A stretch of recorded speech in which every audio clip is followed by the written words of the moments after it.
चमचमीत खमंग रेसिपीसाठी रुचकर मेजवानीला सबस्क्राइब करा आणि बेल आयकॉनवर क्लिक करा. अंडा असा प्रकार आहे ना, त्याच्या भरपूर व्हरायटीज बनतात. अंडा घोटाळा बोला, भुर्जी बोला, अंड्याचं कालवण बोला. त्यातलाच एक वेगळा प्रकार मी तुम्हाला दाखवणार आहे, रस्सा भुर्जी. तर चला बनवायला घेऊया. ही रेसिपी आपण 2 भागात बनवणार आहोत. पहिल्या भागात आपल्याला स्क्रॅम्बल्ड एग बनवायचे आहेत आणि ते बाजूला ठेवायचे आहेत आणि दुसऱ्या भागात आपण रस्सा बनवणार आहोत. तर आधी आपण स्क्रॅम्बल्ड एग बनवूया. त्याकरता मी 4 अंडी घेतली आहेत.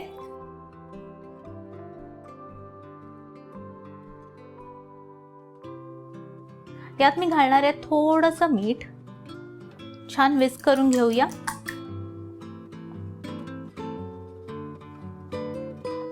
नॉर्मली स्क्रॅम्बल्ड एग बनवताना डायरेक्टली पॅनमध्ये अंडं टाकून बनवतात, पण मी हे प्रेफर करते कारण त्यात मीठ ना अगदी व्यवस्थित मिक्स होऊन जातं.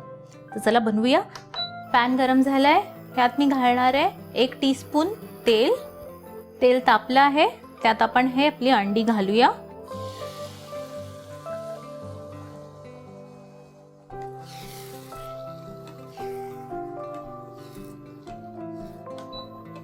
आपल्याला हे अंड व्यवस्थित स्क्रॅम्बल करायचे आहेत, म्हणजे त्याचे तुकडे बारीक झाले पाहिजे. फार मोठे नको आहेत आपल्याला. हे आपलं स्क्रॅम्बल्ड एग रेडी झालं आहे. हे एका प्लेटमध्ये आपण काढून घेऊया. आता आपण आपला रस्सा बनवायला घेऊया. कढई गरम झाली आहे. त्यात तेल घालूया. 2 टेबलस्पून तेल घेतलं आहे मी. तेल तापलं की त्यात मी घालणार आहे 2 बारीक चिरलेले कांदे. सौते करूया. कांदा शिजला आहे आपला. आता यात मी घालणार आहे आलं लसणाची पेस्ट 1 टीस्पून आहे. 1-2 मिनिटं हे सौते करूया, म्हणजे ह्याचा कच्चा जो स्मेल येतो तो निघून जाईल. आता मी यात घालणार आहे 2 टमॅटोची प्युरी. हे फक्त ग्राइंड करून घेतलेले 2 टमॅटो आहेत. घालूया. तेल सुटेपर्यंत हे शिजू देऊया.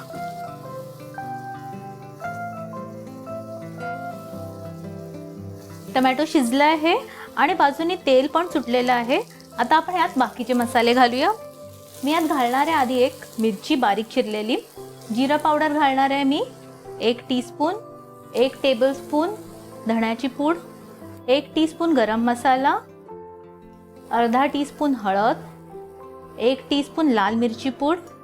आणि ह्याचा जो फ्लेवर येतोय ना, तो या मसाल्यामुळे. हा आहे मीठ मसाला, म्हणजे तुमच्याकडे चिकन करी मसाला असेल तरी पण चालेल. त्याने एक वेगळाच फ्लेवर येतो. हा पण मी 1 टीस्पून घालते. मिक्स करून घेऊया. मसाले छान मिक्स झालेत. आता यात मी घालणार आहे 2 कप पाणी.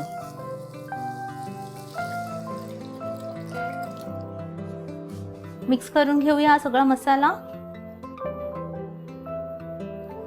ह्याला एक उकळी आल्यावरती आता मी मीठ घालणार आहे 1 टीस्पून.